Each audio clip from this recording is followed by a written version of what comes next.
In the Fog. Written by Richard Harding Davis in 1901. Produced by Nighttail Audiobooks YouTube channel. Chapter 1. The grill is the club most difficult of access in the world. To be placed on its rolls distinguishes the new member as greatly as though he had received a vacant garter or had been caricatured in Vanity Fair. Men who belong to the grill club never mention that fact. If you were to ask one of them which clubs he frequents, he will name all save that particular one. He is afraid if he told you he belonged to the grill that it would sound like boasting. The Grill Club dates back to the days when Shakespeare's theater stood on the present site of the Times office. It has a golden grill which Charles II presented to the club and the original manuscript of Tom and Jerry in London, which was bequeathed to it by Pierce Egan himself. The members, when they write letters at the club, still use sand to blot the ink. The grill enjoys the distinction of having blackballed, without political prejudice, a prime minister of each party. At the same sitting at which one of these fell, it elected, on account of his brogue and his bulls, Quiller, Q.C., who was then a penniless barrister. When Paul Preval, the French artist who came to London by royal command to paint a portrait of the Prince of Wales, was made an honorary member, only foreigners may be honorary members, he said, as he signed his first wine card, "I would rather see my name on that than on a picture in the Louvre," at which Quiller remarked, "That is a devil of a compliment, because the only men who can read their names in the Louvre today have been dead 50 years. On the night after the Great Fog of 1897, there were 5 members in the club, 4 of them busy with supper, and 1 reading in front of the fireplace. There is only 1 room to the club, and 1 long table. At the far end of the room, the fire of the grill glows red, and when the fat falls, blazes into flame, and at the other there is a broad bow window of diamond panes which looks down upon the street. The 4 men at the table were strangers to each other, but as they picked at the grilled bones and sipped their scotch and soda, they conversed with such charming animation that a visitor to the club, which does not tolerate visitors, would have counted them as friends of long acquaintance, certainly not as Englishmen who had met for the first time and without the form of an introduction. But it is the etiquette and tradition of the grill that whoever enters it must speak with whomever he finds there. It is to enforce this rule that there is but 1 long table, and whether there are 20 men at it or 2, the waiters, supporting the rule, will place them side by side. For this reason, the 4 strangers at supper were seated together, with the candles grouped about them, and the long length of the table cutting a white path through the outer gloom. "I repeat," said the gentleman with the black pearl stud, "that the days for romantic adventure and deeds of foolish daring have passed, and that the fault lies with ourselves. Voyages to the pole I do not catalogue as adventures.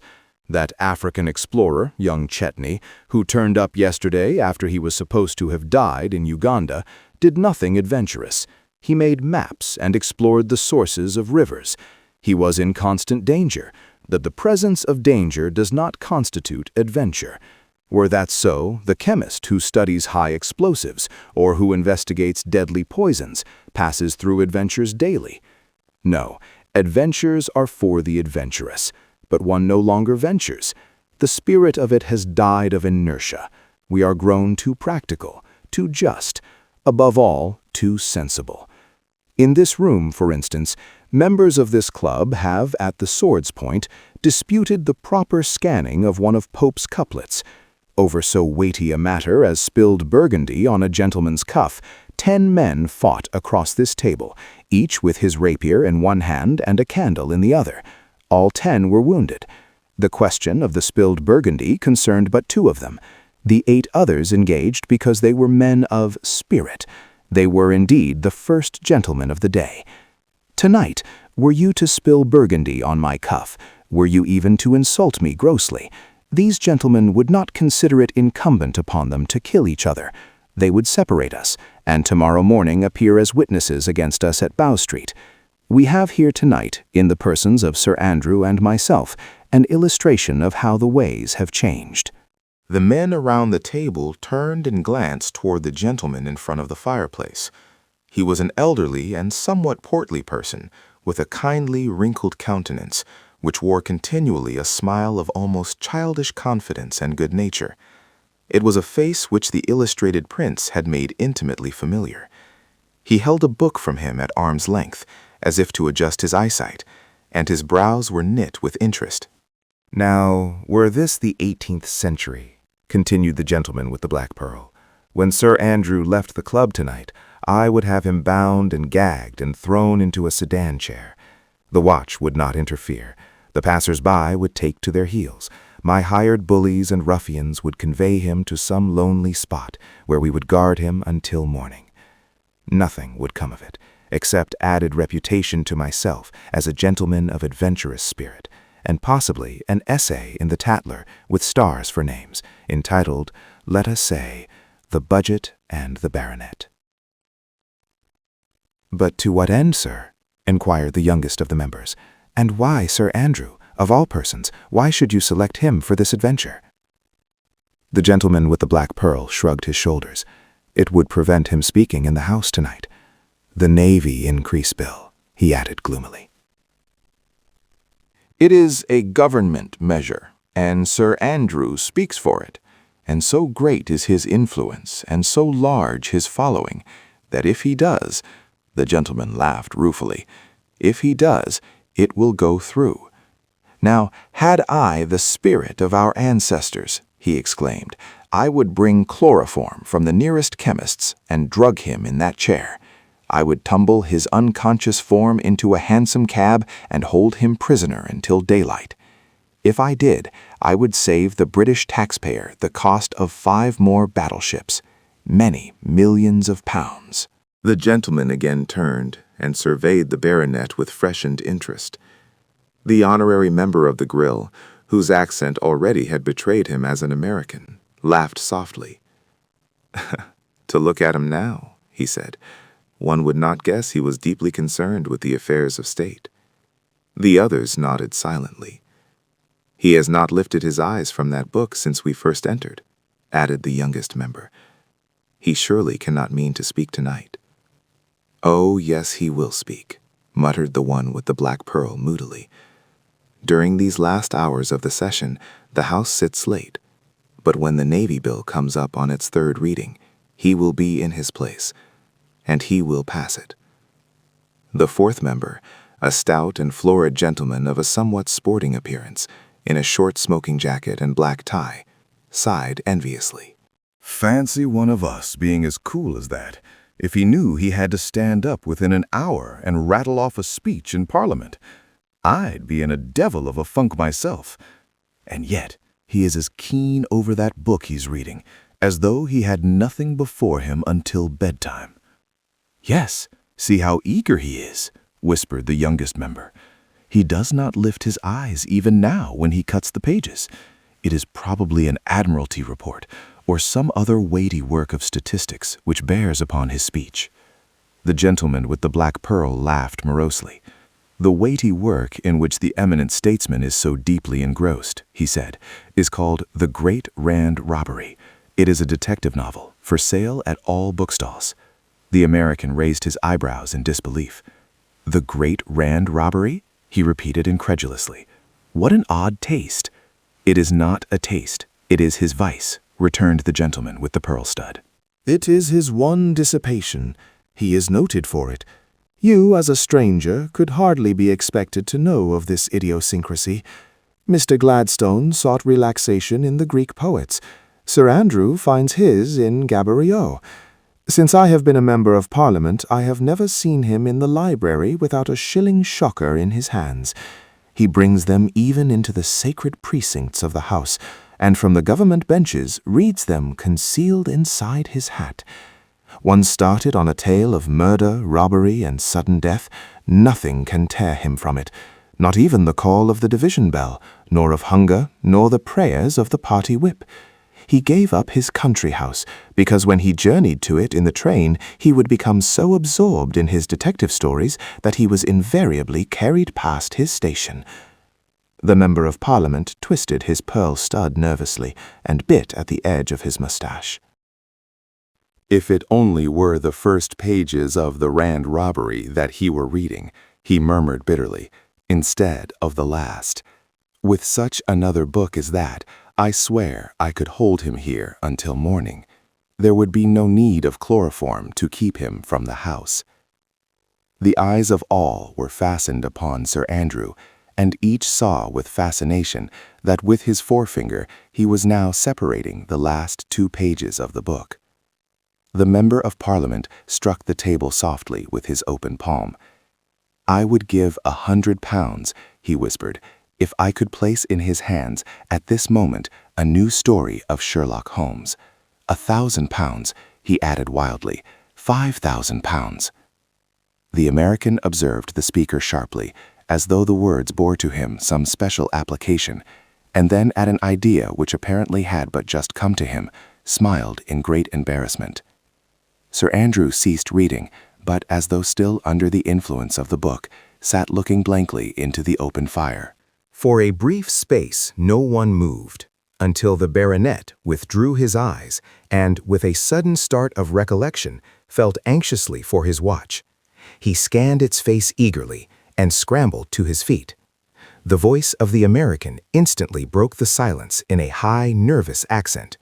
"And yet Sherlock Holmes himself," he cried, "could not decipher the mystery which tonight baffles the police of London." At these unexpected words, which carried in them something of the tone of a challenge, the gentleman about the table started as suddenly as though the American had fired a pistol in the air, and Sir Andrew halted abruptly and stood observing him with grave surprise. The gentleman with the black pearl was the first to recover. "Yes, yes," he said eagerly, throwing himself across the table, "a mystery that baffles the police of London." I have heard nothing of it. Tell us at once, pray do. Tell us at once. The American flushed uncomfortably and picked uneasily at the tablecloth. "No one but the police has heard of it," he murmured, "and they only through me. It is a remarkable crime, to which, unfortunately, I am the only person who can bear witness. Because I am the only witness, I am, in spite of my immunity as a diplomat, detained in London by the authorities of Scotland Yard. My name," he said, inclining his head politely, "is Sears, Lieutenant Ripley Sears, of the United States Navy, at present naval attaché to the court of Russia. Had I not been detained today by the police, I would have started this morning for Petersburg." The gentleman with the black pearl interrupted, with so pronounced an exclamation of excitement and delight that the American stammered and ceased speaking. "Do you hear, Sir Andrew?" cried the Member of Parliament jubilantly. An American diplomat halted by our police because he is the only witness of a most remarkable crime. The most remarkable crime, I believe you said, sir, he added, bending eagerly toward the naval officer, which has occurred in London in many years. The American moved his head in assent and glanced at the 2 other members. They were looking doubtfully at him, and the face of each showed that he was greatly perplexed. Sir Andrew advanced to within the light of the candles and drew a chair toward him. "The crime must be exceptional indeed," he said, "to justify the police in interfering with a representative of a friendly power. If I were not forced to leave at once, I should take the liberty of asking you to tell us the details." The gentleman with the pearl pushed the chair toward Sir Andrew and motioned him to be seated. "You cannot leave us now," he exclaimed. "Mr. Sears is just about to tell us of this remarkable crime." He nodded vigorously at the naval officer, and the American, after first glancing doubtfully toward the servants at the far end of the room, leaned forward across the table. The others drew their chairs nearer and bent toward him. The baronet glanced irresolutely at his watch, and with an exclamation of annoyance snapped down the lid. "They can wait," he muttered. He seated himself quickly and nodded at Lieutenant Sears. "If you will be so kind as to begin, sir," he said impatiently. "Of course," said the American, "you understand that I am speaking to gentlemen. The confidences of this club are inviolate. Until the police give the facts to the public press, I must consider you my confederates. You have heard nothing, you know no one connected with this mystery. Even I must remain anonymous." The gentlemen seated around him nodded gravely. "Of course," the baronet assented with eagerness. "Of course." "We will refer to it," said the gentleman with the black pearl, "as the story of the naval attaché." "I arrived in London 2 days ago," said the American, "and I engaged a room at the Bath Hotel. I know very few people in London, and even the members of our embassy were strangers to me. But in Hong Kong, I had become great pals with an officer in your Navy who has since retired, and who is now living in a small house in Rutland Gardens opposite the Knightsbridge Barracks. I telegraphed him that I was in London, and yesterday morning I received a most hearty invitation to dine with him the same evening at his house. He is a bachelor, so we dined alone and talked over all our old days on the Asiatic station, and of the changes which had come to us since we had last met there. As I was leaving the next morning for my post at Petersburg, and had many letters to write, I told him about 10 o'clock that I must get back to the hotel, and he sent out his servant to call a hansom. For the next quarter of an hour, as we sat talking, we could hear the cab whistle sounding violently from the doorstep, but apparently with no result. "It cannot be that the cabmen are on strike," my friend said, as he rose and walked to the window. He pulled back the curtains and at once called to me. "You have never seen a London fog, have you?" he asked. "Well, come here. This is one of the best, or rather one of the worst of them." I joined him at the window, but I could see nothing. Had I not known that the house looked out upon the street, I would have believed that I was facing a dead wall. I raised the sash and stretched out my head, but still I could see nothing. Even the light of the street lamps opposite and in the upper windows of the barracks had been smothered in the yellow mist. The lights of the room in which I stood penetrated the fog only to the distance of a few inches from my eyes. Below me, the servant was still sounding his whistle, but I could afford to wait no longer, and told my friend that I would try and find the way to my hotel on foot.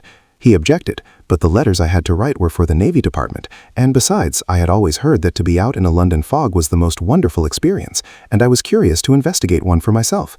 My friend went with me to his front door and laid down a course for me to follow. I was first to walk straight across the street to the brick wall of the Knightsbridge Barracks. I was then to feel my way along the wall until I came to a row of houses set back from the sidewalk. They would bring me to a cross street. On the other side of this street was a row of shops which I was to follow until they joined the iron railings of Hyde Park. I was to keep to the railings until I reached the gates at Hyde Park Corner, where I was to lay a diagonal course across Piccadilly and tack in toward the railings of Green Park. At the end of these railings going east, I would find the Walsingham and my own hotel. To a sailor, the course did not seem difficult, so I bade my friend good night and walked forward until my feet touched the paving. I continued upon it until I reached the curbing of the sidewalk. A few steps further and my hand struck the wall of the barracks. I turned in the direction from which I had just come and saw a square of faint light cut in the yellow fog. I shouted, "All right," and the voice of my friend answered, "Good luck to you." The light from his open door disappeared with a bang, and I was left alone in a dripping yellow darkness. I have been in the Navy for 10 years, but I have never known such a fog as that of last night, not even among the icebergs of Bering Sea. There, one at least could see the light of the binnacle, but last night I could not even distinguish the hand by which I guided myself along the barrack wall. At sea, a fog is a natural phenomenon. It is as familiar as the rainbow that follows a storm. It is as proper that a fog should spread upon the waters as that steam shall rise from a kettle. But a fog which springs from the paved streets, that rolls between solid house fronts, that forces cabs to move at half speed, that drowns policemen and extinguishes the electric lights of the music hall, that to me is incomprehensible. It is out of place as a tidal wave on Broadway. As I felt my way along the wall, I encountered Heathermen who were coming from the opposite direction, and each time when we hailed each other I stepped away from the wall to make room for them to pass. But the third time I did this, when I reached out my hand, the wall had disappeared, and the further I moved to find it, the further I seemed to be sinking into space. I had the unpleasant conviction that at any moment I might step over a precipice. Since I had set out, I had heard no traffic in the street, and now, although I listened some minutes, I could only distinguish the occasional footfalls of pedestrians. Several times I called aloud, and once a jocular gentleman answered me, but only to ask me where he thought he was, and then even he was swallowed up in the silence. Just above me I could make out a jet of gas which I guessed came from a street lamp, and I moved over to that, and while I tried to recover my bearings, kept my hand on the iron post. Except for this flicker of gas no larger than the tip of my finger, I could distinguish nothing about me. For the rest, the mist hung between me and the world like a damp and heavy blanket. I could hear voices, but I could not tell from whence they came, and the scrape of a foot moving cautiously, or a muffled cry as someone stumbled, were the only sounds that reached me. I decided that until someone took me in tow, I had best remain where I was, and it must have been for 10 minutes that I waited by the lamp, straining my ears and hailing distant footfalls. In a house near me, some people were dancing to the music of a Hungarian band. I even fancied I could hear the windows shake to the rhythm of their feet, but I could not make out from which part of the compass the sounds came, and sometimes as the music rose, it seemed close at my hand, and again to be floating high in the air above my head. Although I was surrounded by thousands of householders, I was completely lost as though I had been set down by night in the Sahara Desert. There seemed to be no reason in waiting longer for an escort, so I again set out and at once bumped against a low iron fence. At first I believed this to be an area railing, but on following it I found that it stretched for a long distance, and that it was pierced at regular intervals with gates.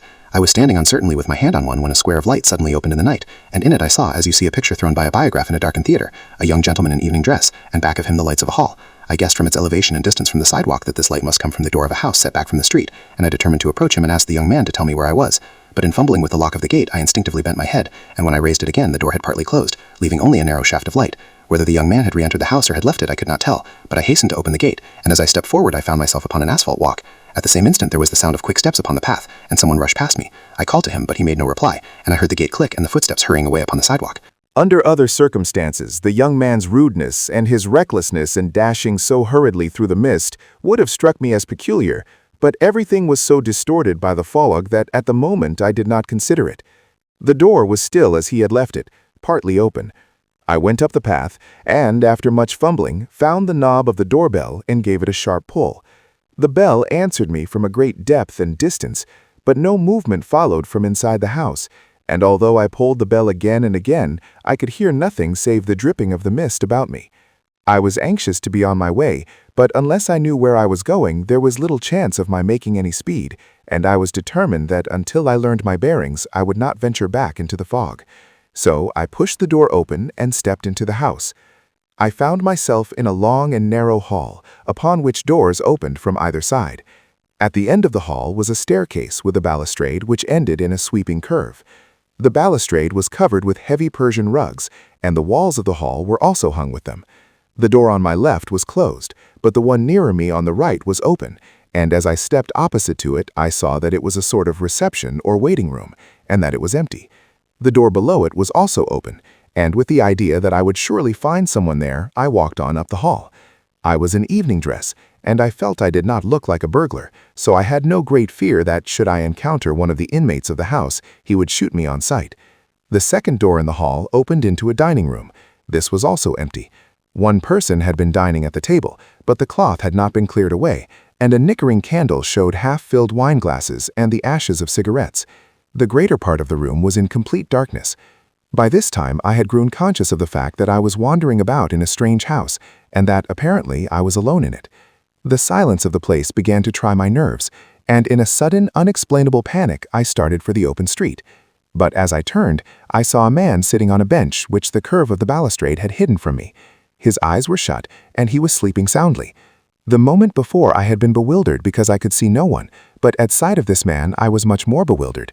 He was a very large man, a giant in height, with long yellow hair which hung below his shoulders. He was dressed in a red silk shirt that was belted at the waist and hung outside black velvet trousers, which in turn were stuffed into high black boots. I recognized the costume at once as that of a Russian servant, but what a Russian servant in his native livery could be doing in a private house in Knightsbridge was incomprehensible. I advanced and touched the man on the shoulder, and after an effort he awoke, and on seeing me sprang to his feet and began bowing rapidly and making deprecatory gestures. I had picked up enough Russian in Petersburg to make out that the man was apologizing for having fallen asleep, and I also was able to explain to him that I desired to see his master. He nodded vigorously and said, "Will the Excellency come this way? The princess is here." I distinctly made out the word princess, and I was a good deal embarrassed. I had thought it would be easy enough to explain my intrusion to a man, but how a woman would look at it was another matter, and as I followed him down the hall, I was somewhat puzzled. As we advanced, he noticed that the front door was standing open, and with an exclamation of surprise, hastened toward it and closed it. Then he rapped twice on the door of what was apparently the drawing room. There was no reply to his knock, and he tapped again, and then timidly and cringing subserviently, opened the door and stepped inside. He withdrew himself at once and stared stupidly at me, shaking his head. "She is not there," he said. He stood for a moment gazing blankly through the open door, and then hastened toward the dining room. The solitary candle which still burned there seemed to assure him that the room also was empty. He came back and bowed me toward the drawing room. "She is above," he said. "I will inform the princess of the Excellency's presence." Before I could stop him, he had turned and was running up the staircase, leaving me alone at the open door of the drawing room. I decided that the adventure had gone quite far enough, and if I had been able to explain to the Russian that I had lost my way in the fog and only wanted to get back into the street again, I would have left the house on the instant. Of course, when I first rang the bell of the house, I had no other expectation than that it would be answered by a parlour-maid, who would direct me on my way. I certainly could not then foresee that I would disturb a Russian princess in her boudoir, or that I might be thrown out by her athletic bodyguard. Still, I thought I ought not now to leave the house without making some apology, and if the worst should come, I could show my card. They could hardly believe that a member of an embassy had any designs upon the hat rack. The room in which I stood was dimly lighted, but I could see that, like the hall, it was hung with heavy Persian rugs. The corners were filled with palms, and there was the unmistakable odor in the air of Russian cigarettes, and strange dry scents that carried me back to the bazaars of Vladivostok. Near the front windows was a grand piano, and at the end of the room a heavily carved screen of some black wood picked out with ivory. The screen was overhung with a canopy of silken draperies, and formed a sort of alcove. In front of the alcove was spread the white skin of a polar bear, and set on that was one of those low Turkish coffee tables. It held a lighted spirit lamp and 2 gold coffee cups. I had heard no movement from above stairs, and it must have been fully 3 minutes that I stood waiting, noting these details of the room and wondering at the delay and at the strange silence. And then, suddenly, as my eye grew more used to the half-light, I saw, projecting from behind the screen as though it were stretched along the back of a divan, the hand of a man and the lower part of his arm. I was as startled as though I had come across a footprint on a deserted island.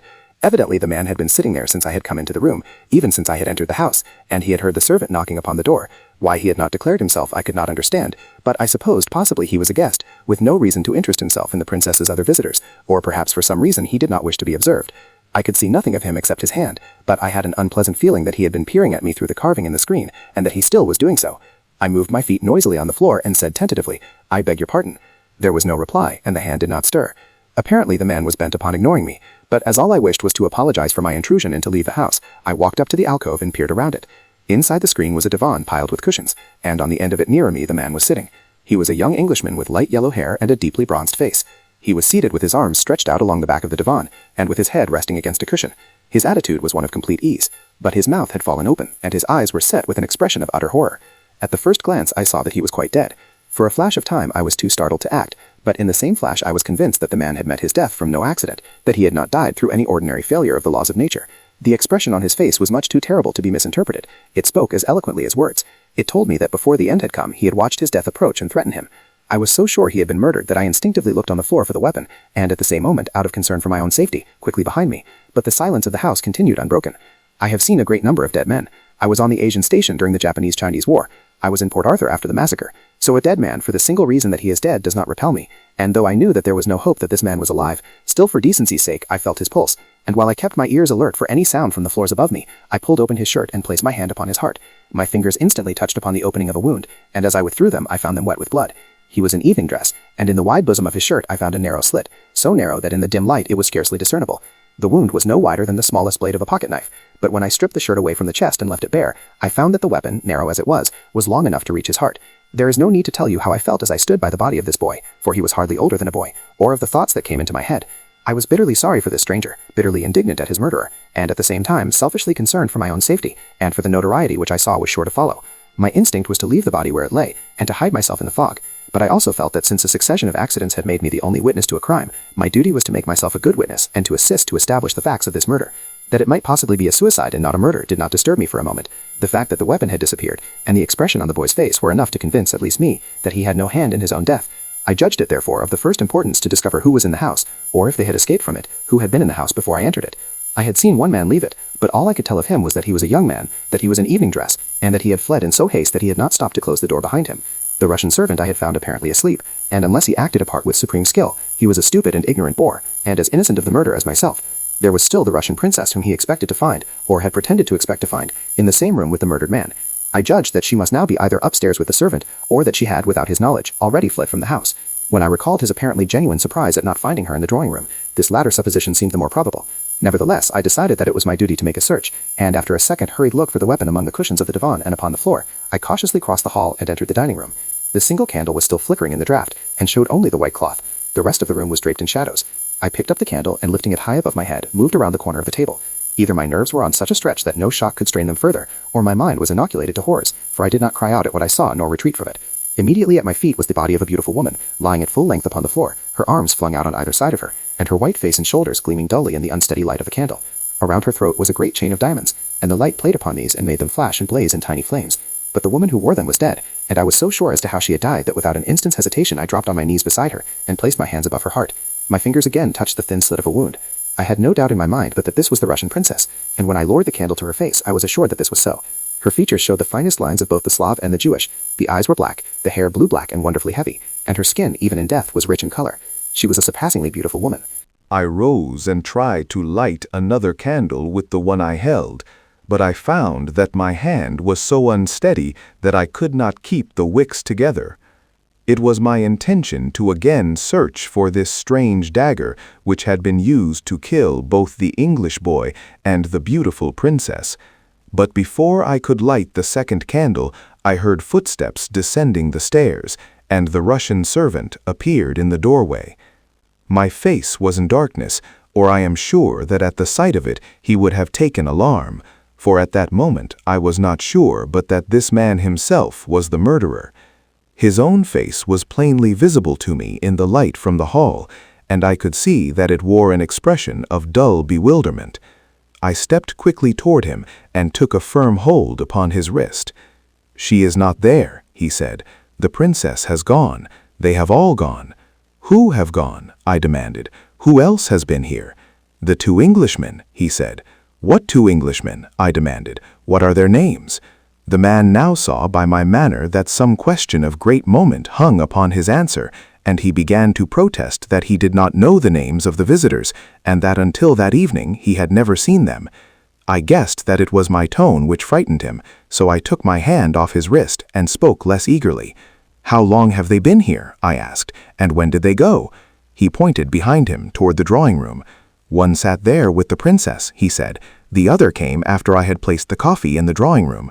The 2 Englishmen talked together, and the princess returned here to the table. She sat there in that chair, and I brought her cognac and cigarettes. Then I sat outside upon the bench. It was a feast day, and I had been drinking. Pardon, Excellency, but I fell asleep. When I woke, Your Excellency was standing by me, but the princess and the 2 Englishmen had gone. That is all I know." I believed that the man was telling me the truth. His fright had passed, and he was now apparently puzzled but not alarmed. "You must remember the names of the Englishmen," I urged. "Try to think. When you announced them to the princess, what name did you give?" At this question he exclaimed with pleasure, and beckoning to me, ran hurriedly down the hall and into the drawing room. In the corner furthest from the screen was the piano, and on it was a silver tray. He picked this up and, smiling with pride at his own intelligence, pointed at 2 cards that lay upon it. I took them up and read the names engraved upon them. The American paused abruptly and glanced at the faces about him. "I read the names," he repeated. He spoke with great reluctance. "Continue," cried the baronet sharply. "I read the names," said the American with evident distaste, "and the family name of each was the same. They were the names of 2 brothers. One is well known to you. It is that of the African explorer of whom this gentleman was just speaking. I mean the Earl of Chetney. The other was the name of his brother, Lord Arthur Chetney." The men at the table fell back as though a trap-door had fallen open at their feet. "Lord Chetney!" they exclaimed in chorus. They glanced at each other and back to the American with every expression of concern and disbelief. "It is impossible!" cried the baronet. "Why, my dear sir, young Chetney only arrived from Africa yesterday. It was so stated in the evening papers." The jaw of the American set in a resolute square, and he pressed his lips together. "You are perfectly right, sir," he said. "Lord Chetney did arrive in London yesterday morning, and yesterday night I found his dead body." The youngest member present was the first to recover. He seemed much less concerned over the identity of the murdered man than at the interruption of the narrative. "Oh, please let him go on," he cried. "What happened then? You say you found 2 visiting cards. How do you know which card was that of the murdered man?" The American, before he answered, waited until the chorus of exclamations had ceased. Then he continued as though he had not been interrupted. "The instant I read the names upon the cards," he said, "I ran to the screen and, kneeling beside the dead man, began a search through his pockets. My hand at once fell upon a card case, and I found on all the cards it contained the title of the Earl of Chetney. His watch and cigarette case also bore his name. These evidences, and the fact of his bronzed skin, and that his cheekbones were worn with fever, convinced me that the dead man was the African explorer, and the boy who had fled past me in the night was Arthur, his younger brother. I was so intent upon my search that I had forgotten the servant, and I was still on my knees when I heard a cry behind me. I turned and saw the man gazing down at the body in abject horror. Before I could rise, he gave another cry of terror, and flinging himself into the hall, raced toward the door to the street. I leaped after him, shouting to him to halt, but before I could reach the hall, he had torn open the door, and I saw him spring out into the yellow fog. I cleared the steps in a jump and ran down the garden walk, but just as the gate clicked in front of me, I had it open on the instant, and following the sound of the man's footsteps, I raced after him across the open street. He also could hear me, and he instantly stopped running, and there was absolute silence. He was so near that I almost fancied I could hear him panting, and I held my own breath to listen. But I could distinguish nothing but the dripping of the mist about us, and from far off the music of the Hungarian band, which I had heard when I first lost myself. All I could see was the square of light from the door I had left open behind me, and a lamp in the hall beyond it, flickering in the draught. But even as I watched it, the flame of the lamp was blown violently to and fro, and the door, caught in the same current of air, closed slowly. I knew if it shut I could not again enter the house, and I rushed madly toward it. I believe I even shouted out, as though it was something human which I could compel to obey me, and then I caught my foot against the curb and smashed into the sidewalk. When I rose to my feet, I was dizzy and half-stunned, and though I thought then that I was moving toward the door, I know now that I probably turned directly from it, for as I groped about in the night, calling frantically for the police, my fingers touched nothing but the dripping fog, and the iron railings for which I sought seemed to have melted away. For many minutes I beat the mist with my arms like one at blind man's buff, turning sharply in circles, cursing aloud at my stupidity, and crying continually for help. At last a voice answered me from the fog, and I found myself held in the circle of a policeman's lantern. That is the end of my adventure. What I have to tell you now is what I learned from the police. At the station house to which the man guided me, I related what you have just heard. I told them that the house they must at once find was one set back from the street, within a radius of 200 yards from the Knight's Net barracks, that within 50 yards of it, someone was giving a dance to the music of a Hungarian band, and that the railings before it were as high as a man's waist, and filed to a point. With that to work upon, 20 men were at once ordered out into the fog to search for the house, and Inspector Lyle himself was dispatched to the home of Lord Adam, Chetney's father, with a warrant for Lord Arthur's arrest. I was thanked and dismissed on my own recognizance. This morning Inspector Lyle called on me, and from him I learned the police theory of the scene I have just described. Apparently I had wandered very far in the fog, for up to noon today the house had not been found, nor had they been able to arrest Lord Arthur. He did not return to his father's house last night, and there is no trace of him. But from what the police knew of the past lives of the people I found in that lost house, they have evolved a theory, and their theory is that the murders were committed by Lord Arthur. The infatuation of his elder brother, Lord Chetney, for a Russian princess, so Inspector Lyle tells me, is well known to everyone. About 2 years ago, the Princess Ziki, as she calls herself, and he were constantly together, and Chetney informed his friends that they were about to be married. The woman was notorious in 2 continents, and when Lord Adam heard of his son's infatuation, he appealed to the police for her record. It is through his having applied to them that they know so much concerning her and her relations with the Chetneys. From the police, Lord Adam learned that Madame Ziki Himmler has been a spy in the employ of the Russian Third Section, but that lately she had been repudiated by her own government, and was living by her wits, blackmail, and by her beauty. Lord Adam laid this record before his son, but Chetney either knew it already or the woman persuaded him not to believe in it, and the father and son parted in great anger. 2 days later the Marquis altered his will, leaving all of his money to the younger brother Arthur. The title and some of the landed property he could not keep from Chetney, but he swore if his son saw the woman again, the will should stand as it was, and he would be left without a penny. This was about 18 months ago, when apparently Chetney tired of the princess, and suddenly went off to shoot and explore in Central Africa. No word came from him, except that twice he was reported as having died of fever in the jungle, and finally 2 traders reached the coast who said they had seen his body. This was accepted by all as conclusive, and young Arthur was recognized as the heir to the Adam millions. On the strength of this supposition, he at once began to borrow enormous sums from the moneylenders. This is of great importance, as the police believe it was these debts which drove him to the murder of his brother. Yesterday, as you know, Lord Chetney suddenly returned from the grave, and it was the fact that for 2 years he had been considered as dead, which lent such importance to his return, and which gave rise to those columns of detail concerning him, which appeared in all the afternoon papers. But obviously during his absence, he had not tired of the Princess Ziki, for we know that a few hours after he reached London, he sought her out. His brother, who had also learned of his reappearance through the papers, probably suspected which would be the house he would first visit, and followed him there, arriving, so the Russian servant tells us, while the 2 were at coffee in the drawing room. The princess then, we also learn from the servant, withdrew to the dining room, leaving the brothers together. What happened one can only guess. Lord Arthur knew now that when it was discovered he was no longer the heir, the moneylenders would come down upon him. The police believe that he had once sought out his brother to beg for money to cover the post office, but that considering the sum he needed was several £100,000, Chetney refused to give it him. No one knew that Arthur had gone to seek out his brother. They were alone. It is possible then that in a passion of disappointment, and crazed with the disgrace that she saw before him, young Arthur made himself the heir beyond further question. The death of his brother would have availed nothing if the woman remained alive. It is then possible that he crossed the hall, and with the same weapon which made him Lord Adam's heir, destroyed the solitary witness to the murder. The only other person who could have seen it was sleeping in a drunken stupor, to which fact undoubtedly he owed his life. And yet, concluded the naval attaché, leaning forward and marking each word with his finger, Lord Arthur blundered fatally. In his haste he left the door of the house open, so giving access to the first passerby, and he forgot that when he entered it he had handed his card to the servant. That piece of paper may yet send him to the gallows. In the meantime he has disappeared completely, and somewhere in one of the millions of streets of this great capital, in a locked and empty house, lies the body of his pa and of the woman his brother loved, undiscovered, unburied, and with their murder unavenged. In the discussion which followed the conclusion of the story of the naval attaché, the gentleman with the pearl took no part. Instead, he arose, and beckoning a servant to a far corner of the room, whispered earnestly to him until a sudden movement on the part of Sir Andrew caused him to return hurriedly to the table.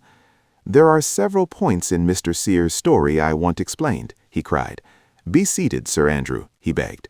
"Let us have the opinion of an expert. I do not care what the police think. I want to know what you think." But Sir Henry rose reluctantly from his chair. "I should like nothing better than to discuss this," he said, "but it is most important that I proceed to the house. I should have been there some time ago." He turned towards the servant and directed him to call a hansom. The gentleman with the pearl stud looked appealingly at the naval attaché. "There are surely many details that you have not told us," he urged. "Some you have forgotten." The baronet interrupted quickly. "I trust not," he said, "for I could not possibly stop to hear them." "The story is finished," declared the naval attaché. "Until Lord Arthur is arrested or the bodies are found, there is nothing more to tell of either Chetney or the Princess Zichy." "Of Lord Chetney, perhaps not," interrupted the sporting-looking gentleman with the black tie, "but there'll always be something to tell of the Princess Zichy. I know enough stories about her to fill a book. She was a most remarkable woman."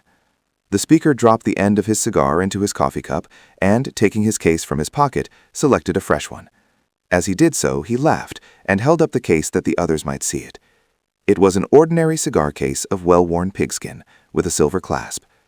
"The only time I ever met her," he said, "she tried to rob me of this." The baronet regarded him closely. "She tried to rob you?" he repeated.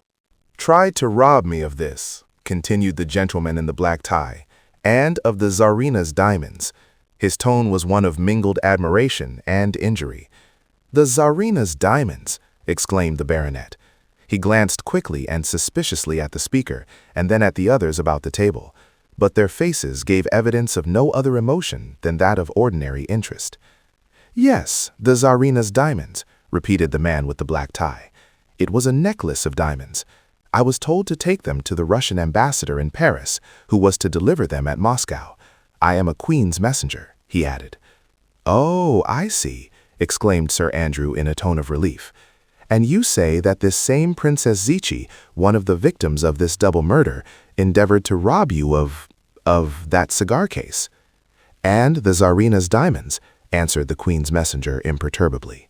It's not much of a story, but it gives you an idea of the woman's character. The robbery took place between Paris and Marseille. The baronet interrupted him with an abrupt movement.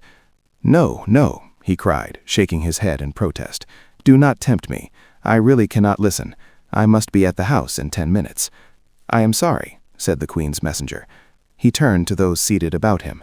"I wonder if the other gentleman," he inquired tentatively. There was a chorus of polite murmurs, and the Queen's messenger, bowing his head in acknowledgement, took a preparatory sip from his glass. At the same moment, the servant to whom the man with the black pearl had spoken slipped a piece of paper into his hand. He glanced at it, frowned, and threw it under the table. The servant bowed to the baronet. "Your hansom is waiting, Sir Andrew," he said. "The necklace was worth £20,000, began the Queen's messenger. It was a present from the Queen of England to celebrate." The baronet gave an exclamation of angry annoyance. "Upon my word, this is most provoking," he interrupted. "I really ought not to stay, but I certainly mean to hear this." He turned irritably to the servant. "Tell the hansom to wait," he commanded, and with an air of a boy who is playing truant, slipped guiltily into his chair. The gentleman with the black pearls smiled blandly and rapped upon the table. "Order, gentlemen," he said. "Order for the story of the Queen's messenger and the Tsarina's diamonds." Chapter 2. The necklace was a present from the Queen of England to the Tsarina of Russia, began the Queen's messenger. "It was to celebrate the occasion of the Tsar's coronation. Our Foreign Office knew that the Russian ambassador in Paris was to proceed to Moscow for that ceremony, and I was directed to go to Paris and turn over the necklace to him. But when I reached Paris, I found he had not expected me for a week later and was taking a few days' vacation at Nice. His people asked me to leave the necklace with them at the embassy, but I had been charged to get a receipt for it from the ambassador himself, so I started at once for Nice. The fact that Monte Carlo is not 2,000 miles from Nice may have had something to do with making me carry out my instructions so carefully. Now, how the Princess Zichy came to find out about the necklace I don't know, but I can guess. As you have just heard, she was at one time a spy in the service of the Russian government, and after they dismissed her, she kept up her acquaintance with many of the Russian agents in London. It is probable that through one of them she learned that the necklace was to be sent to Moscow, and which one of the Queen's messengers had been detailed to take it there. Still, I doubt if even that knowledge would have helped her if she had not also known something which I supposed no one else in the world knew but myself and one other man. And curiously enough, the other man was a Queen's messenger too, and a friend of mine. You must know that up to the time of this robbery I had always concealed my dispatches in a manner peculiarly my own. I got the idea from that play called A Scrap of Paper. In it, a man wants to hide a certain compromising document. He knows that all his rooms will be secretly searched for it, so he puts it in a torn envelope and sticks it up where anyone can see it on his mantelshelf. The result is that the woman who is ransacking the house to find it looks in all the unlikely places, but passes over the scrap of paper that is just under her nose. Sometimes the papers and packages they give us to carry about Europe are of very great value, and sometimes they are special makes of cigarettes and orders to court dressmakers. Sometimes we know what we are carrying, and sometimes we do not. If it is a large sum of money or a treaty, they generally tell us, but as a rule we have no knowledge of what the package contains, so to be on the safe side we naturally take just as great care of it as though we knew it held the terms of an ultimatum or the crown jewels. As a rule, my confrères carry the official packages in a dispatch box, which is just as obvious as a lady's jewel bag in the hands of her maid. Everyone knows they are carrying something of value. They put a premium on dishonesty. Well, after I saw the scrap of paper play, I determined to put the government valuables in the most unlikely place that anyone would look for them. So I used to hide the documents they gave me inside my riding boots, and small articles such as money or jewels I carried in an old cigar case. After I took to using my case for that purpose, I bought a new one exactly like it for my cigars.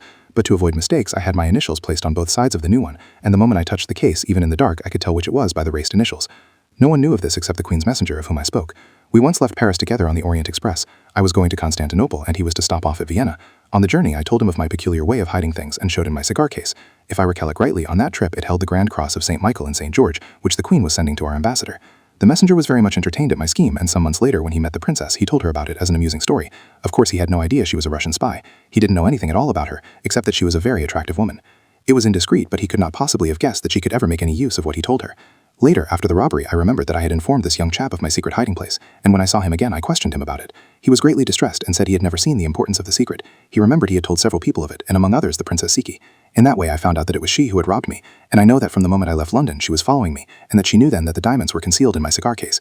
My train for Nice left Paris at 10 in the morning. When I travel at night, I generally tell the chef de gare that I'm a Queen's messenger, and he gives me a compartment to myself, but in the daytime I take whatever offers. On this morning I had found an empty compartment, and I had tipped the guard to keep everyone else out, not from any fear of losing the diamonds, but because I wanted to smoke. He had locked the door, and as the last bell had rung, I supposed I was to travel alone, so I began to arrange my traps and make myself comfortable.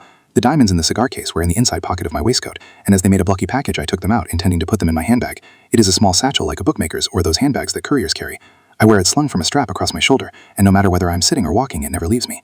I took the cigar case which held the necklace from my inside pocket, and the case which held the cigars out of the satchel, and while I was searching through it for a box of matches, I laid the two cases beside me on the seat. At that moment the train started, but at the same instant there was a rattle at the lock of the compartment, and a couple of porters lifted and shoved a woman through the door and hurled her rugs and umbrellas in after her. Instinctively I reached for the diamonds. I shoved them quickly into the satchel, and pushing them far down to the bottom of the bag, snapped the spring lock.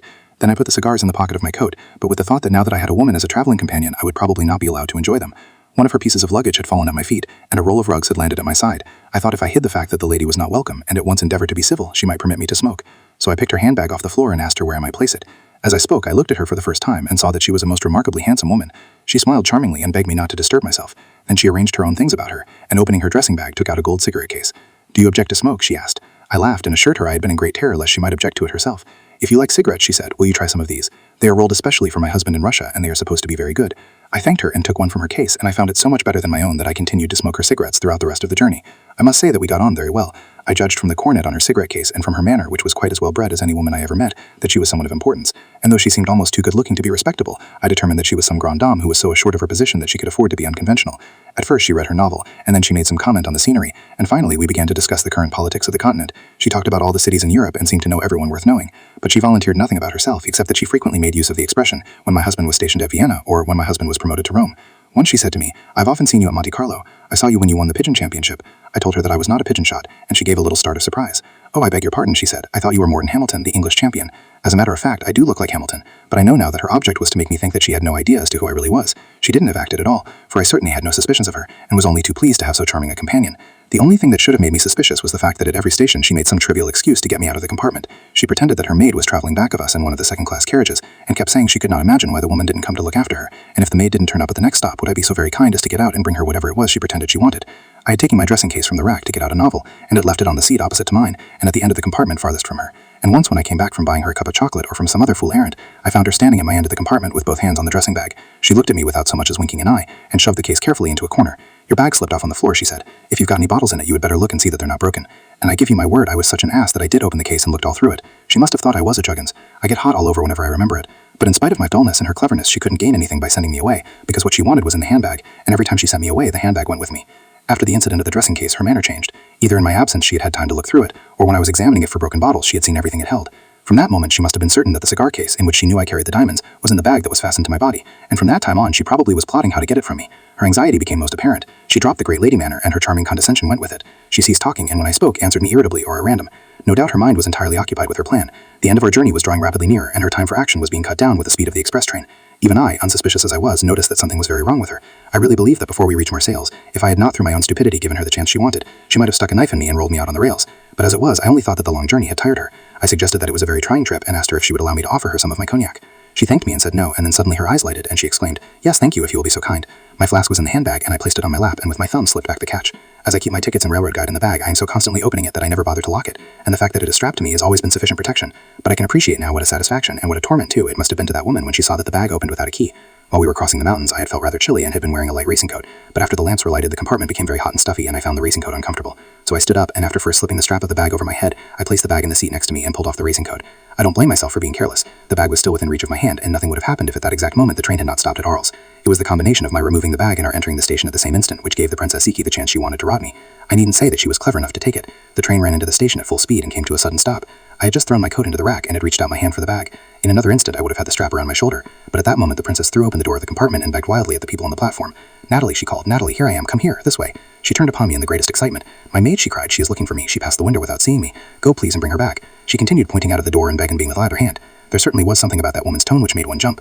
When she was giving orders you had no chance to think of anything else. So I rushed out on my errand of Fursy and then rushed back again to ask what the maid looked like. "In black," she answered, rising and blocking the door of the compartment. "All in black, with a bonnet." The train waited 3 minutes at Aries, and in that time I suppose I must have rushed up to over 20 women and asked, "Are you Natalie?" The only reason I wasn't punched with an umbrella or handed over to the police was that they probably thought I was crazy. When I jumped back into the compartment, the princess was seated where I had left her, but her eyes were burning with happiness. She placed her hand on my arm almost affectionately and said in a hysterical way, "You are very kind to me. I am so sorry to have troubled you." I protested that every woman on the platform was dressed in black. "Indeed, I am so sorry," she said, laughing, and she continued to laugh until she began to breathe so quickly that I thought she was going to faint. I can see now that the last part of that journey must have been a terrible half-hour for her. She had the cigar case safe enough, but she knew that she herself was not safe. She understood if I were to open my bag, even at the last minute, and miss the case, I would know positively that she had taken it. I had placed the diamonds in the bag at the very moment she entered the compartment, and no one but our two selves had occupied it since. She knew that when we reached Marseille, she would either be £20,000 richer than when she left Paris, or that she would go to jail. That was the situation as she must have read it, and I don't envy her state of mind during that last half hour. It must have been hell. I saw that something was wrong, and in my innocence I even wondered if possibly my cognac had not been a little too strong, for she suddenly developed into a most brilliant conversationalist, and applauded and laughed at everything I said, and fired off questions at me like a machine gun, so that I had no time to think of anything but of what she was saying. Whenever I stirred, she stopped her chattering and leaned toward me, and watched me like a cat over a mouse hole. I wondered how I could have considered her an agreeable traveling companion. I thought I would have preferred to be locked in with a lunatic. I don't like to think how she would have acted if I had made a move to examine the bag, but as I had it safely strapped around me again, I did not open it, and I reached Marseille alive. As we drew into the station, she shook hands with me and grinned at me like a Cheshire cat. "I cannot tell you," she said, "how much I have to thank you for. What do you think of that for impudence?" I offered to put her in a carriage, but she said she must find Natalie, and that she hoped we would meet again at the hotel. So I drove off by myself, wondering who she was, and whether Natalie was not her keeper. I had to wait several hours for the train to Nice, and as I wanted to stroll around the city, I thought I had better put the diamonds in the safe of the hotel. As soon as I reached my room, I locked the door, placed the handbag on the table, and opened it. I felt among the things at the top of it, but failed to touch the cigar case. I shoved my hand in deeper and stirred the things about, but still I did not reach it. A cold wave swept down my spine, and a sort of emptiness came to the pit of my stomach. Then I turned red hot, and the sweat sprung out all over me. I wet my lips with my tongue and said to myself, "Don't be an ass. Pull yourself together. Pull yourself together. Take the things out one at a time. It's there. Of course it's there. Don't be an ass." So I put a brake on my nerves and began very carefully to pick out the things one by one. But after another second I could not stand it, and I rushed across the room and threw out everything on the bed. But the diamonds were not among them. I pulled the things about and tore them open and shuffled and rearranged and sorted them, but it was no use. The cigar case was gone. I threw everything in the dressing case out on the floor, although I knew it was useless to look for it there. I knew that I had put it in the bag. I sat down and tried to think. I remembered I had put it in the satchel at Paris just as that woman had entered the compartment, and I had been alone with her ever since, so it was she who had robbed me. But how? It had never left my shoulder. And then I remembered that I had taken it off when I had changed my coat, and for the few moments that I was searching for Natalie. I remembered that the woman had sent me on that goose chase, and that at every other station she had tried to get rid of me on some fool errand. I gave a roar like a mad bull, and I jumped down the stairs 6 steps at a time. I demanded at the office if a distinguished lady of title, possibly a Russian, had just entered the hotel. As I expected, she had not. I sprang into a cab and inquired at 2 other hotels, and then I saw the folly of trying to catch her without outside help, and I ordered the fellow to gallop to the office of the chief of police. I told my story, and the ass in charge asked me to calm myself and wanted to take notes. I told him this was no time for taking notes, but for doing something. He got wrathy at that, and I demanded to be taken at once to his chief. The chief, he said, was very busy and could not see me. So I showed him my silver greyhound. In 11 years, I had never used it but once before. I stated in pretty vigorous language that I was a queen's messenger, and that if the chief of police did not see me instantly, he would lose his official head. At that, the fellow jumped off his high horse and ran with me to his chief, a smart young chap, a colonel in the army, and a very intelligent man. I explained that I had been robbed in a French railway carriage of a diamond necklace belonging to the Queen of England, which Her Majesty was sending as a present to the Tsarina of Russia. I pointed out to him that if he succeeded in capturing the thief, he would be made for life and would receive the gratitude of 3 great powers. He wasn't the sort that thinks second thoughts are best. He saw Russian and French decorations sprouting all over his chest, and he hit a bell and pressed buttons and yelled out orders like the captain of a penny steamer in a fog.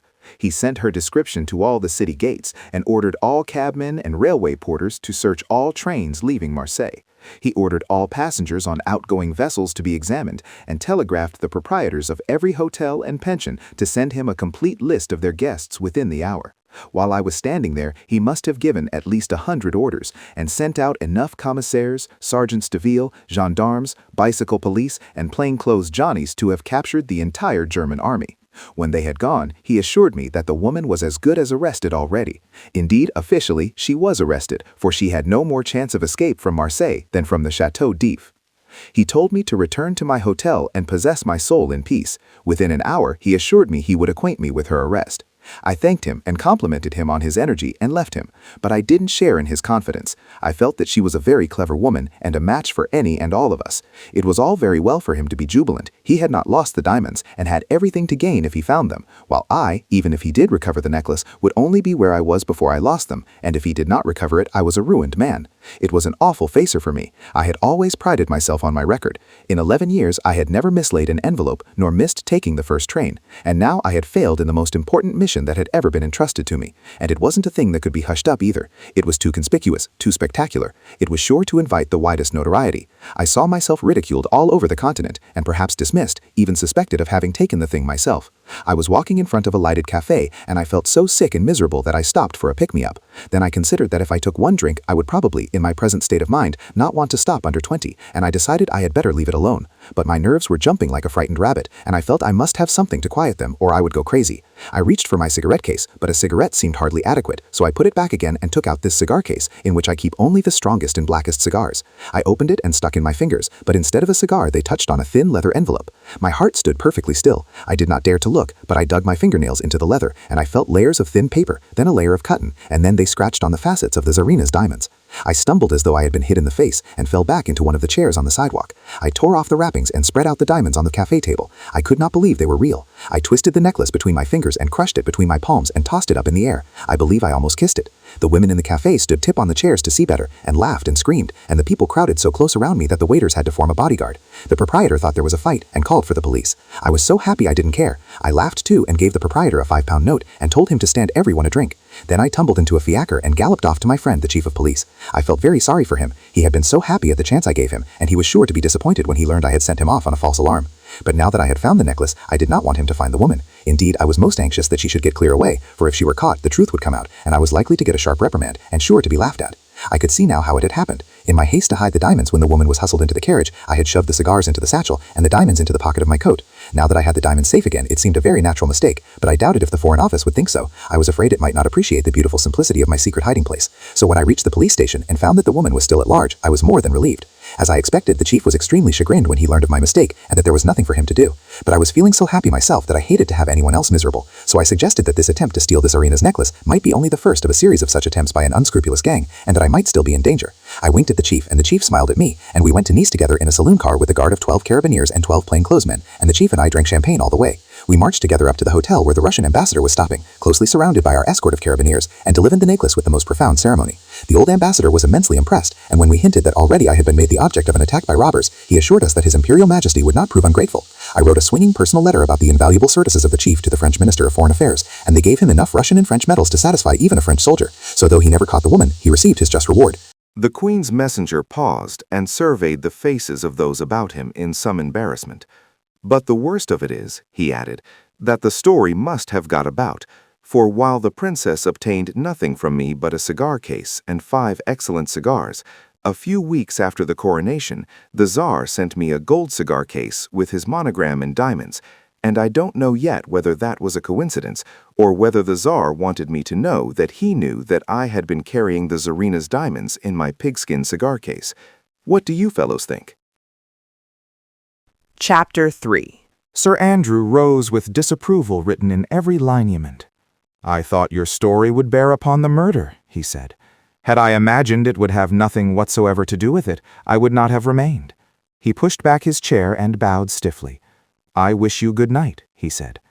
There was a chorus of remonstrance, and under cover of this and the baronet's answering protests, a servant for the second time slipped a piece of paper into the hand of the gentleman with the pearl stud. He read the lines written upon it and tore it into tiny fragments. The youngest member, who had remained an interested but silent listener to the tale of the Queen's messenger, raised his hand commandingly. "Sir Andrew," he cried, "in justice to Lord Arthur Chetney, I must ask you to be seated.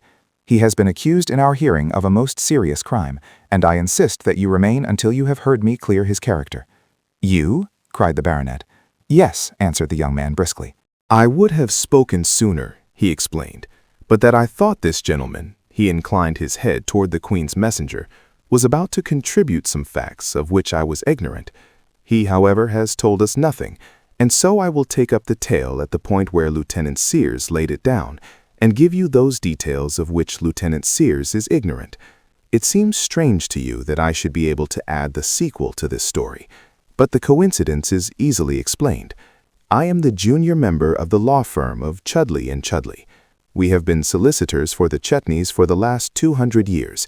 Nothing, no matter how unimportant, which concerns Lord Adam and his 2 sons is unknown to us, and naturally we are acquainted with every detail of the terrible catastrophe of last night. The baronet, bewildered but eager, sank back into his chair. "Will you be long, sir?" he demanded.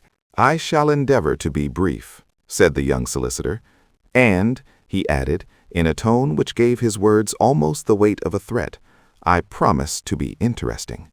"There is no need to promise that," said Sir Andrew. "I find it much too interesting as it is." He glanced ruefully at the clock and turned his eyes quickly from it. "Tell the driver of that hansom," he called to the servant, "that I take him by the hour." "For the last 3 days," began young Mr. Chudley, as you have probably read in the daily papers, the Marquis of Edam has been at the point of death, and his physicians have never left his house. Every hour he seemed to grow weaker, but although his bodily strength is apparently leaving him forever, his mind has remained clear and active. Late yesterday evening, word was received at our office that he wished my father to come at once to Chetney House and to bring with him certain papers. What these papers were is not essential. I mention them only to explain how it was that last night I happened to be at Lord Edam's bedside. I accompanied my father to Chetney House, but at the time we reached there, Lord Edam was sleeping, and his physicians refused to have him awakened. My father urged that he should be allowed to receive Lord Edam's instructions concerning the documents, but the physicians would not disturb him, and we all gathered in the library to wait until he should awake of his own accord. It was about 1 o'clock in the morning, while we were still there, that Inspector Lyle and the officers from Scotland Yard came to arrest Lord Arthur on the charge of murdering his brother. You can imagine our dismay and distress. Like everyone else, I had learned from the afternoon papers that Lord Chetney was not dead, but that he had returned to England, and on arriving at Chetney House, I had been told that Lord Arthur had gone to the Bath Hotel to look for his brother, and to inform him that if he wished to see their father alive, he must come to him at once. Although it was now past 1 o'clock, Arthur had not returned. None of us knew where Madame Zichy lived, so we could not go to recover Lord Chetney's body. We spent a most miserable night, hastening to the window whenever a cab came into the square, in the hope that it was Arthur returning, and endeavoring to explain away the facts that pointed to him as the murderer. I am a friend of Arthur's. I was with him at Harrow and at Oxford, and I refused to believe for an instant that he was capable of such a crime, but as a lawyer, I could not help but see that the circumstantial evidence was strongly against him. Toward early morning, Lord Edam awoke, and in so much better a state of health that he refused to make the changes in the papers which he had intended, declaring that he was no nearer death than ourselves. Under other circumstances, this happy change in him would have relieved us greatly, but none of us could think of anything save the death of his elder son, and of the charge which hung over Arthur. As long as Inspector Lyle remained in the house, my father decided that I, as one of the legal advisors of the family, should also remain there, but there was little for either of us to do. Arthur did not return, and nothing occurred until late this morning, when Lyle received word that the Russian servant had been arrested. He at once drove to Scotland Yard to question him. He came back to us in an hour and informed me that the servant had refused to tell anything of what had happened the night before, or of himself, or of the Princess Zichy. He would not even give them the address of her house.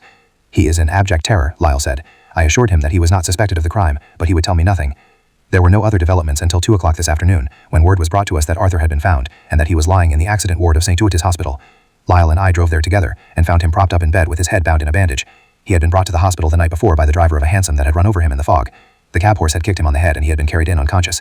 There was nothing on him to tell who he was, and it was not until he came to his senses this afternoon that the hospital authorities had been able to send word to his people.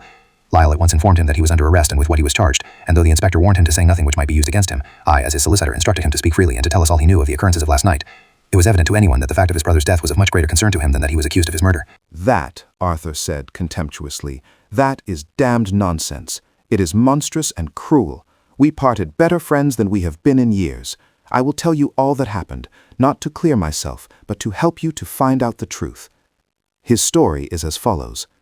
Yesterday afternoon, owing to his constant attendance on his father, he did not look at the evening papers, and it was not until after dinner, when the butler brought him one and told him of its contents, that he learned that his brother was alive and at the Bath Hotel.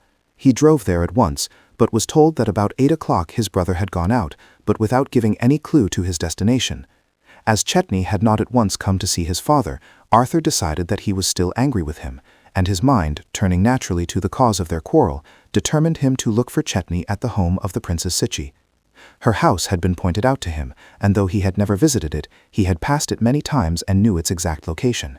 He accordingly drove in that direction, as far as the fog would permit the hansom to go, and walked the rest of the way, reaching the house about 9 o'clock. He rang and was admitted by the Russian servant. The man took his card into the drawing-room, and at once his brother ran out and welcomed him. He was followed by the Princess Zichy, who also received Arthur most cordially. "You brothers will have much to talk about," she said. "I am going to the dining-room. When you have finished, let me know." As soon as she had left them, Arthur told his brother that their father was not expected to outlive the night, and that he must come to him at once. "This is not the moment to remember your quarrel," Arthur said to him. "You have come back from the dead only in time to make your peace with him before he dies."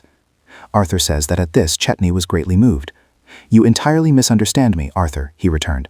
"I did not know the governor was ill, or I would have gone to him the instant I arrived. My only reason for not doing so was because I thought he was still angry with me. I shall return with you immediately, as soon as I have said goodbye to the princess. It is a final goodbye. After tonight, I shall never see her again." "Do you mean that?" Arthur cried. "Yes," Chetney answered. "When I returned to London, I had no intention of seeking her again, and I am here only through a mistake."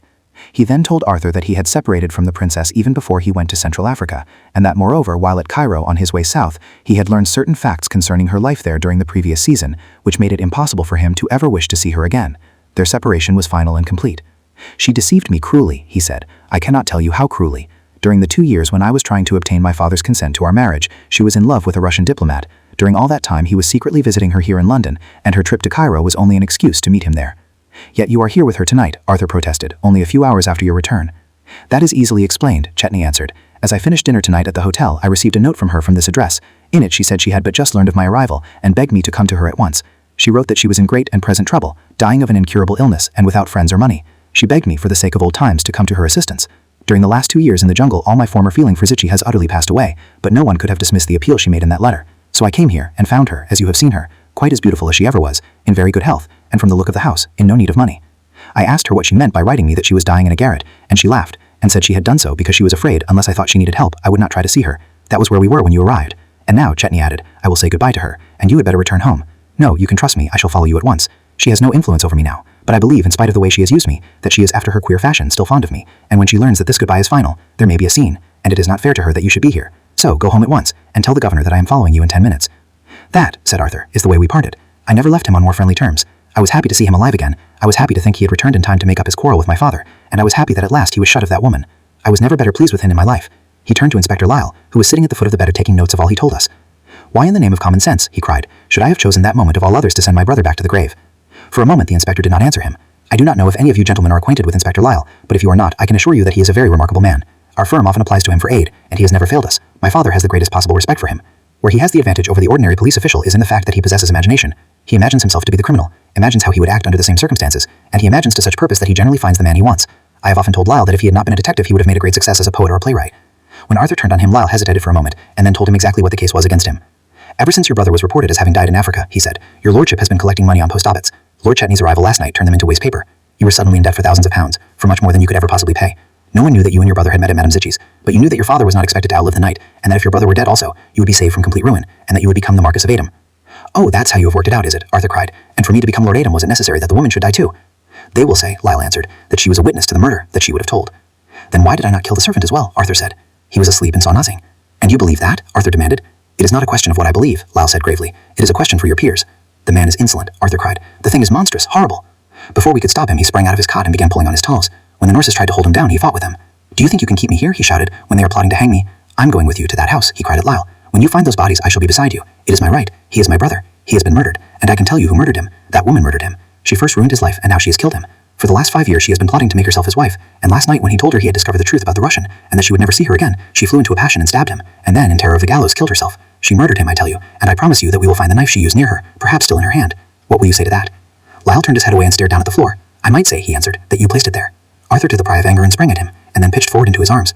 The blood was running from the cut under the bandage, and he had fainted. Lyle carried him back to the bed again, and we drove at once to the address he had given us. We found the house not 3 minutes' walk from St. George's Hospital. It stands in Trevor Terrace, that little row of houses set back from Kingsbridge, with one end in Hill Street. As we left the hospital, Lyle said to me, "You must not blame me for treating him as I did. All is fair in this work, and if by angering that boy I could have made him commit himself, I was right in trying to do so, though I assure you, no one would be better pleased than myself if I could prove his theory to be correct, but we cannot tell. Everything depends on what we see for ourselves within the next few minutes." When we reached the house, Lyle broke open the fastenings of one of the windows on the ground floor, and hidden by the trees in the garden, we scrambled in. We found ourselves in the reception room, which was the first room on the right of the hall. The gas was still burning behind the colored glass and red silk shades, and when the daylight streamed in after us, it gave the hall a hideously dissipated look, like the foyer of a theater at a matinee, or the entrance to an all-day gambling hell. The house was oppressively silent, and because we knew why it was so silent, we spoke in whispers. When Lyle turned the handle of the drawing-room door, I felt as though someone had put his hand upon my throat, but I followed close at his shoulder and saw, in the subdued light of many-tinted lamps, the body of Chetney at the foot of the divan, just as Lieutenant Seamus had described it. In the drawing-room, we found the body of the Princess Zichy, her arms thrown out, and the blood from her heart frozen in a tiny line across her bare shoulder. But neither of us, although we searched the floor on our hands and knees, could find the weapon which had killed her. "For Arthur's sake," I said, "I would have given 1,000 pounds if we had found the knife in her hand, as he said we would." "That we have not found it there," Lyle answered, "is to my mind the strongest proof that he is telling the truth, that he left the house before the murder took place. He is not a fool, and had he stabbed his brother and this woman, he would have seen that by placing the knife near her, he could help to make it appear as if she had killed Chetney and then committed suicide. Besides, Lord Arthur insisted that the evidence in his behalf would be our finding the knife here. He would not have urged that if he knew we would not find it, if he knew he himself had carried it away. This is no suicide. A suicide does not rise and hide the weapon with which he kills himself, and then lie down again. No, this has been a double murder, and we must look outside of the house for the murderer." While he was speaking, Lyle and I had been searching every corner, studying the details of each room. I was so afraid that, without telling me, he would make some deductions prejudicial to Arthur that I never left his side. I was determined to see everything that he saw and, if possible, to prevent his interpreting it in the wrong way. He finally finished his examination, and we sat down together in the drawing room, and he took out his notebook and read aloud all that Mr. Sears had told him of the murder and what we had just learned from Arthur. We compared the two accounts word for word and weighed statement with statement, but I could not determine from anything Lyle said which of the two versions he had decided to believe. "We are trying to build a house of blocks," he exclaimed, "with half of the blocks missing. We have been considering two theories," he went on, "one that Lord Arthur is responsible for both murders, and the other that the dead woman in there is responsible for one of them and has committed suicide, but until the Russian servant is ready to talk, I shall refuse to believe in the guilt of either." "What can you prove by him?" I asked. "He was drunk and asleep. He saw nothing." Lyle hesitated, and then, as though he had made up his mind to be quite frank with me, spoke freely. "I do not know that he was either drunk or asleep," he answered. "Lieutenant Sears describes him as a stupid bore. I am not satisfied that he is not a clever actor. What was his position in this house? What was his real duty here? Suppose it was not to guard this woman, but to watch her. Let us imagine that it was not the woman he served, but a master, and see where that leads us. For this house has a master, a mysterious absentee landlord, who lives in St. Petersburg, the unknown Russian who came between Chetney and Zichy, and because of whom Chetney left her. He is the man who bought this house for Madame Zichy, who sent these rugs and curtains from St. Petersburg to furnish it for her after his own tastes, and I believe it was he also who placed the Russian servant here, ostensibly to serve the princess, but in reality to spy on her. At Scotland Yard we do not know who this gentleman is. The Russian police confess to equal ignorance concerning him. When Lord Chetney went to Africa, Madame Zichy lived in St. Petersburg, but there her receptions and dinners were so crowded with members of the nobility and of the army and diplomats that among so many visitors the police could not learn which was the one for whom she most greatly cared." Lyle pointed at the modern French paintings and the heavy silk rugs which hung upon the walls.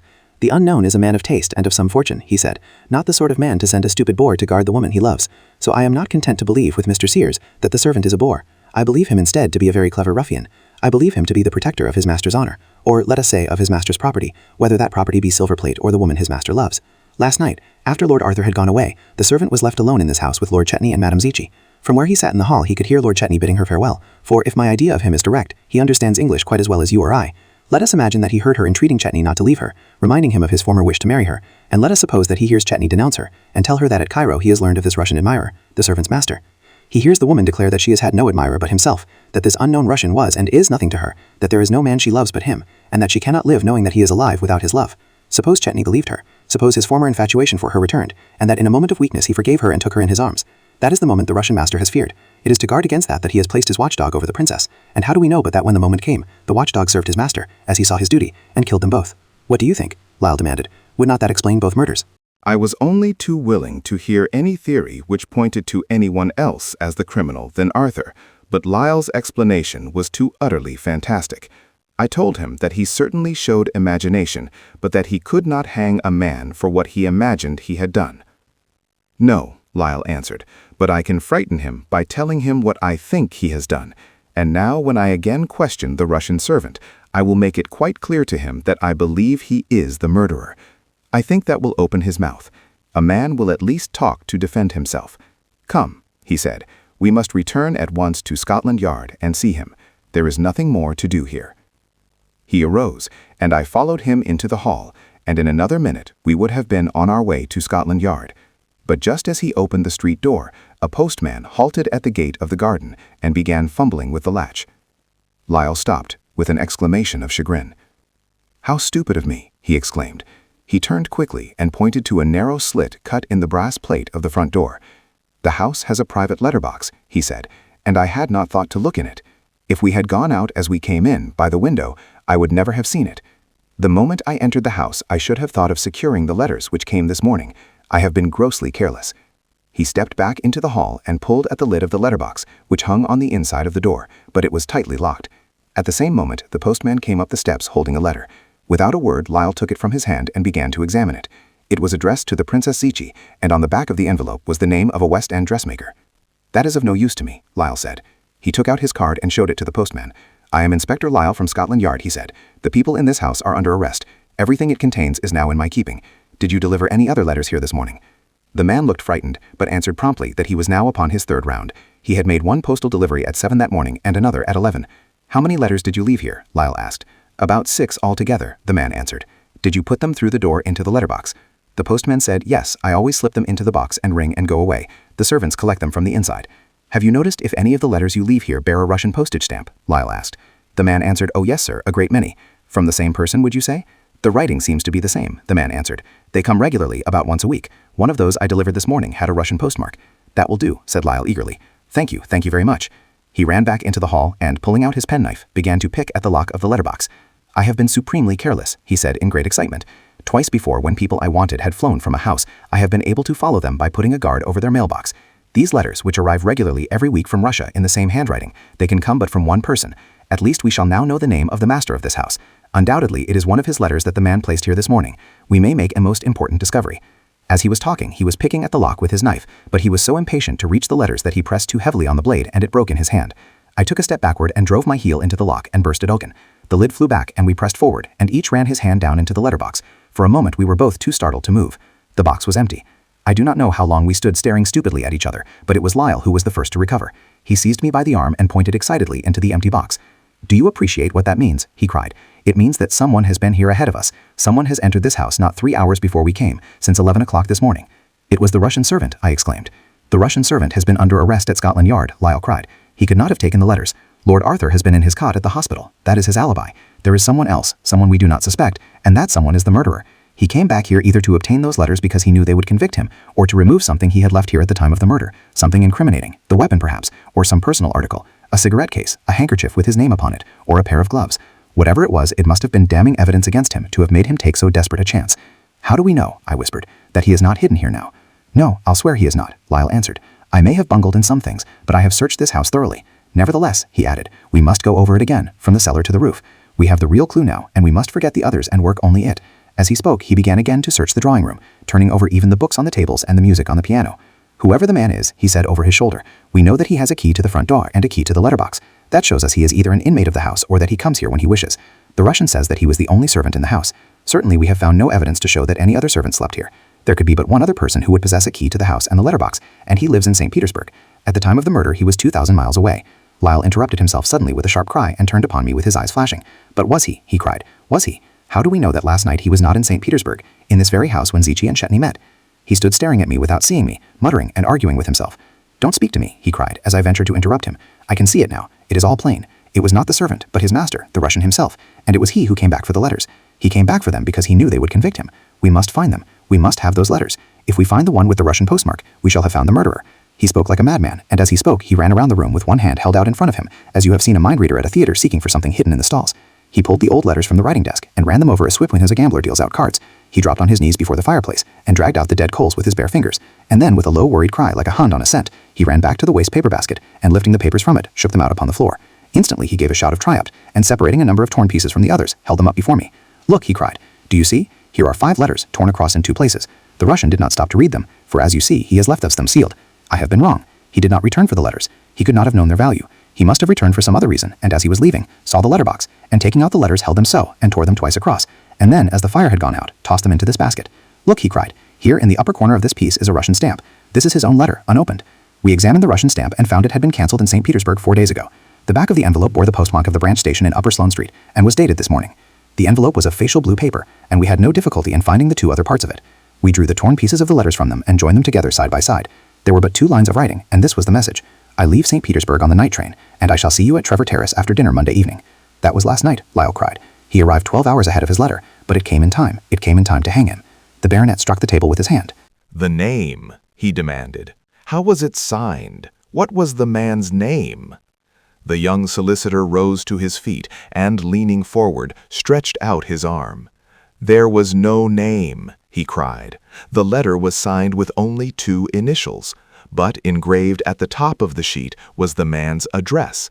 That address was the American Embassy, St. Petersburg, Bureau, or the Naval Attaché, and the initials, he shouted, his voice rising into an exultant and bitter cry, were those of the gentleman who sits opposite, who told us that he was the first to find the murdered bodies, the Naval Attaché to Russia, Lieutenant Sears.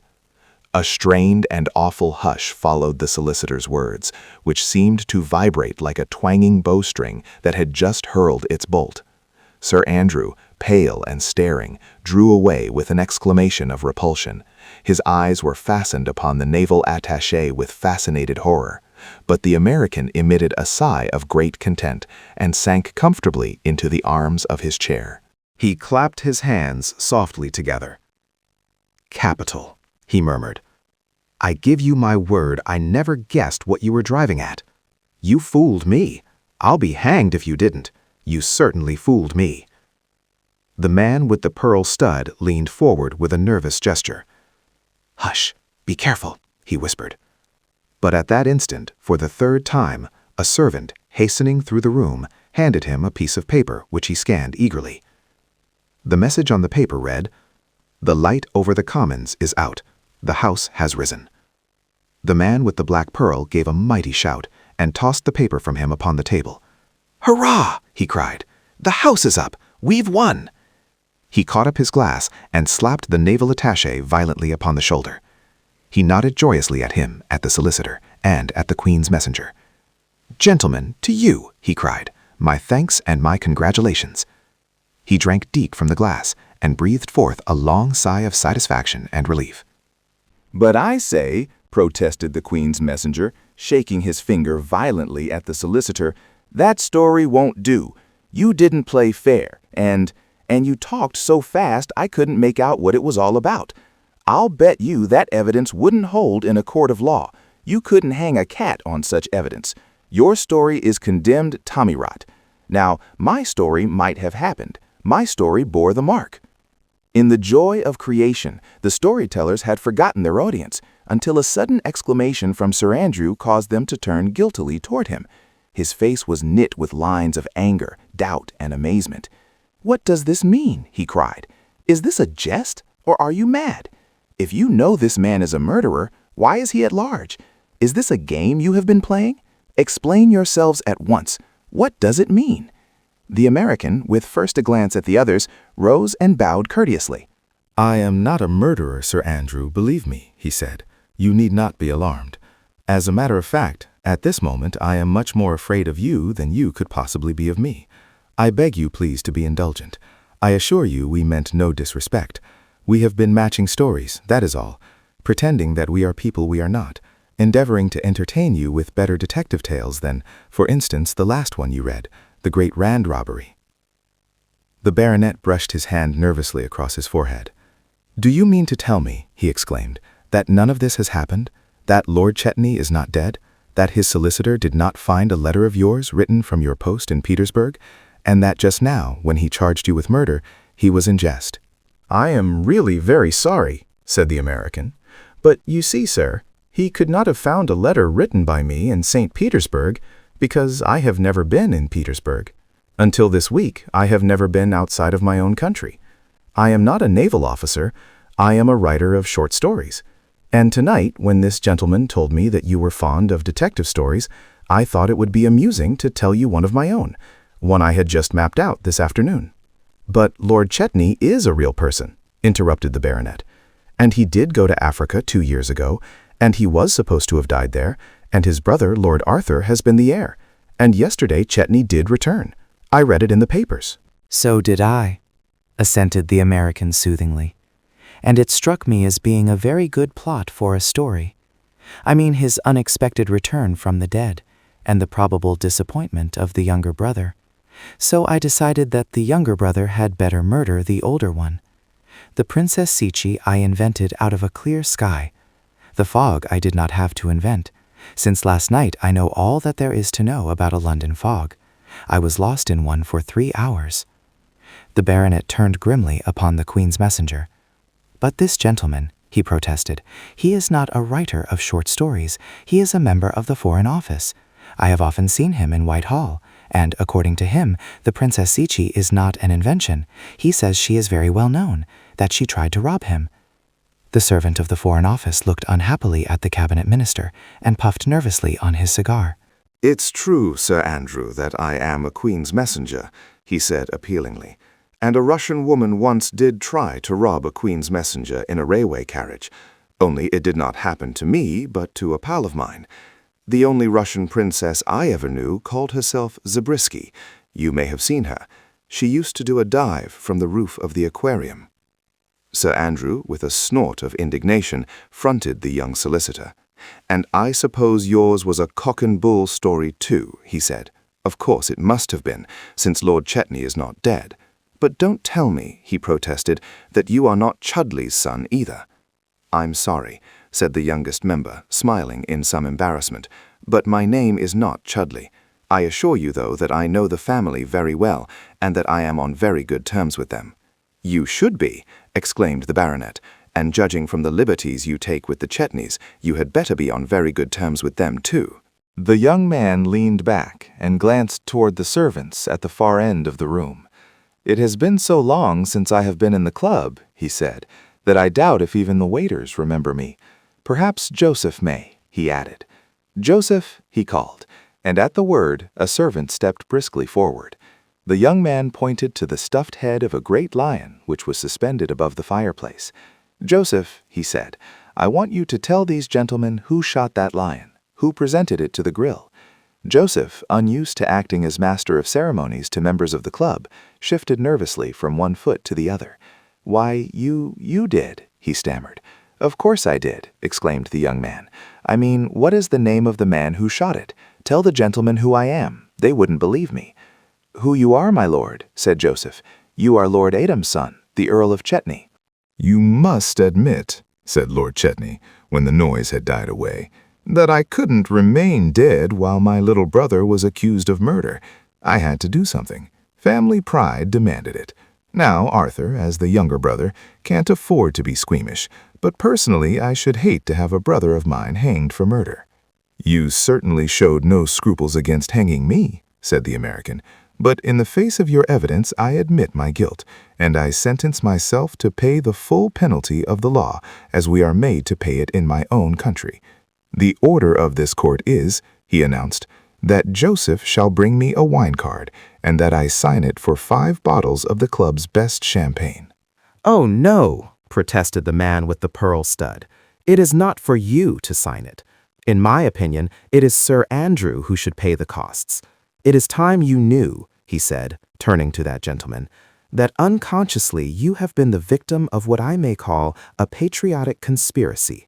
These stories have had a more serious purpose than merely to amuse. They have been told with the worthy object of detaining you from the House of Commons. I must explain to you that all through this evening I have had a servant waiting in Trafalgar Square, with instructions to bring me word as soon as the light over the House of Commons had ceased to burn. The light is now out, and the object for which we plotted is attained." The baronet glanced keenly at the man with the black pearl, and then quickly at his watch.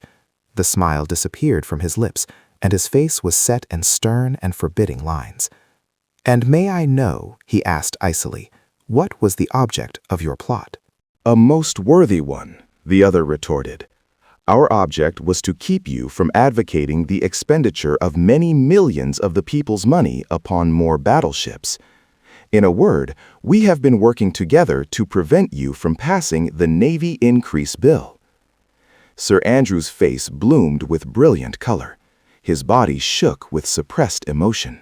"My dear sir," he cried, "you should spend more time at the House and less at your club. The Navy Bill was brought up on its 3rd reading at 8 o'clock this evening. I spoke for 3 hours in its favor. My only reason for wishing to return again to the House tonight was to sup on the terrace with my old friend Admiral Simons, for my work at the House was completed 5 hours ago when the Navy Increase Bill was passed by an overwhelming majority."